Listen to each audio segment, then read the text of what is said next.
Oruç tuta bilmirsənsə, insanların içində nümayişkarana yemək yeməyə bilərsən, elə deyil? Oruç tuta bilmirsənsə, ictimai məkanlarda suyu ağzına qoyub içməyə məcbur deyilsən, elə deyilmi?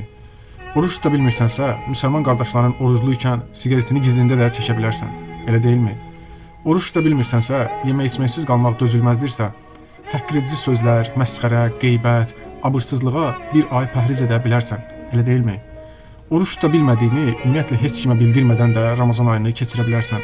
Elə məsləhət də belədir ki, oruclu olmadığını biruzə verməyəsən.